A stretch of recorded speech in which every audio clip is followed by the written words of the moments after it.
Good morning, ladies and gents. Today we have an 03 Honda Pilot. Getting a little bit of front end TLC, lower control arm on the left front, and rear tire rod on the right front. Already got the logo that's off, so let's go ahead and drop those tires and get started. So I always like to start with the harder side first, so we're putting the lower control arm on the driver's side here. We got a part from Napa Auto Parts. Open it up, make sure it looks the same. Got a ball joint in there with castle nut already.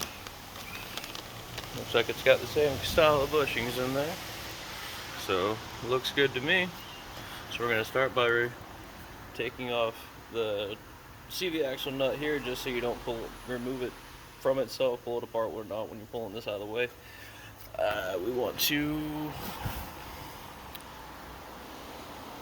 get this castle nut off here. Is it castle nut? Yeah, it's castle nut off the ball joint there, and I'll show you how to separate those two. We'll get that bolt out of there, which bolt and nut over here. Whoop, can't see it. Nut right there, and then bolt and nut right here. I don't believe this nut's welded on. Sometimes it is, sometimes it isn't. So just get a wrench right there and a impact right there, what have you, ratchet, however you want to do it. Let's get them taken off there. So we're going to start by getting the nut off of here. I got this handy dandy tool here we got from Matco Tools a while ago. It's actually designed to go up underneath there to help get that lock out of the way. I've also seen where if you just bump it back and forth, it'll work it up, whichever way you want to do it. Of course, it's a lot easier with an impact. You can do it with a ratchet. It's a 36mm socket, and it's really hard to do with one hand. So I already did a little bit, but I'm putting this back in here just to show you how that works. It just literally slides up in there. You kind of tilt it up and then use a hammer and punch it down in there to help work it up. Now let's go ahead and spin it off.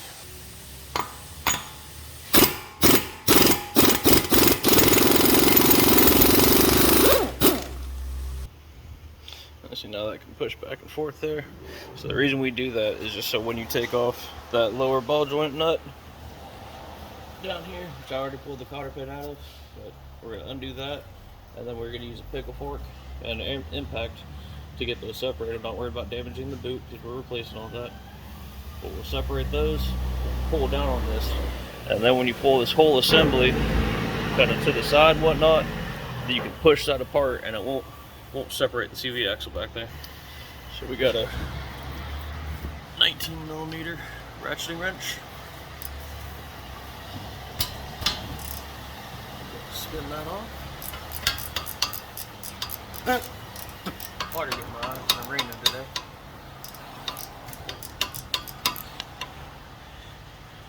And what I've done in the past is if that shaft actually just starts spinning in there, you can take a bottle jack or some sort of something to help just shove that back up into there.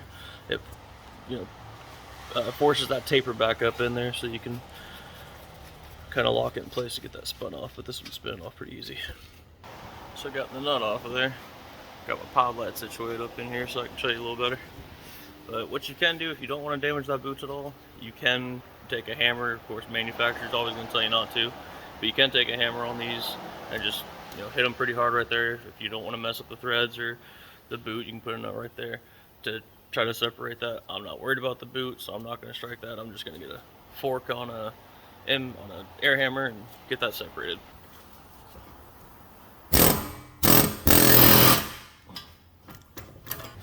See a hole right there in the control arm. Got this handy pry bar here we can stick up in there. Pull down on it. Of course, probably got to get quite a bit of force on it so we can pull the steering knuckle that way and get the CV axle on there at the same time. You want to make sure you don't damage any speed sensor or anything when you do that. But let's get it out of there. So we got it separated out of there. The CV axle is still predominantly at the hole, but it can move back and forth, whatnot. And most of the time when doing something like this, I'll also take the tire rod loose just because it makes it easier to move the whole tire around. But I actually went it to the other side, just turned it completely this way, forcing the tire rod this way, which, since it's not hooked up to the ball joint, pushes the whole thing this way. So now we'll get those two other bolts out of there and get it worked out. So now we got our mini Mac from Mac Tools, just a snub nose half-inch drive with a 19mm socket on there and a 22mm wrench to go on that nut back there, and then it's the same over here. We're gonna spin that mount and get this control arm out.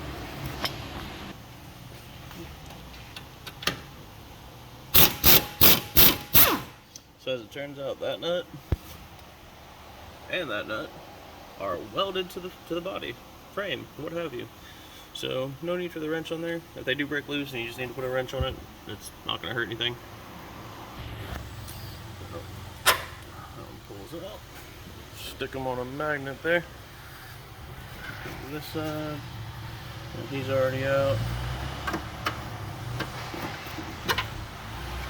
Jiggle it back and forth if you need to work it out, but there you go. Stick him on the magnet as well. I like to try to make sure you have them to where they came out, back, front, you know. You do you though. So now this should just pull right out of there. Pull down on it.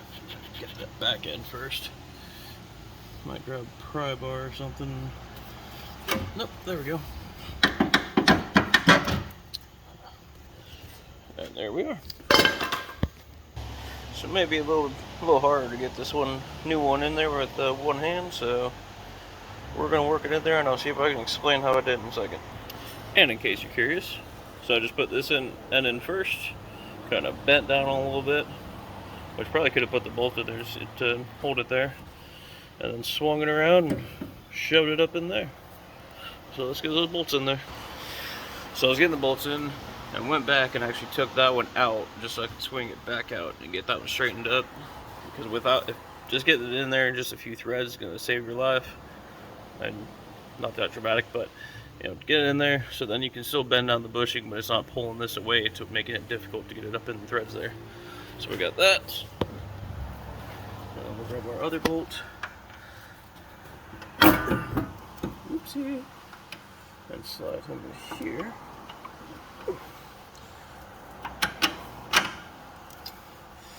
Always make sure you at least have a few threads in there before you hammer it down with the impact.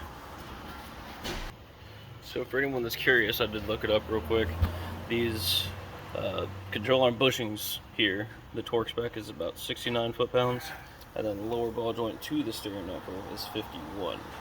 So that's part of why I like using that snub nose 1/2 inch. You're not going to get any more than 70, 75 foot-pounds, maybe 80 out of them. Of course, if you hammer it, you might get up to 100, but... Alright, so let's torque them down and get it all put back together.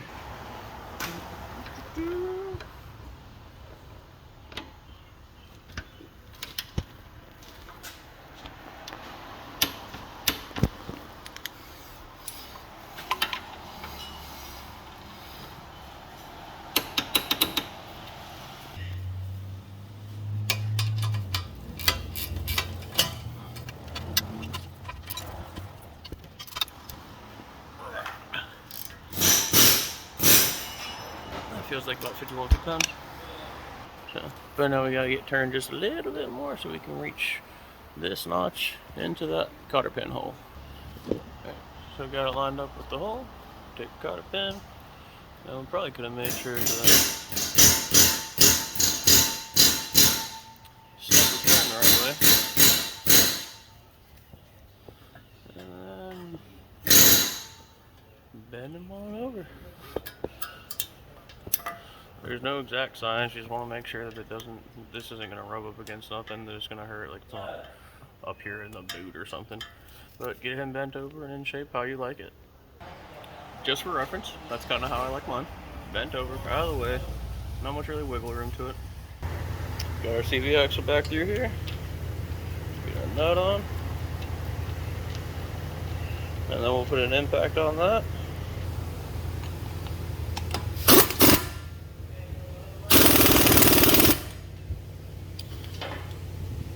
Now, of course, if you can get to the same spot where that lock was, you know you're decently good.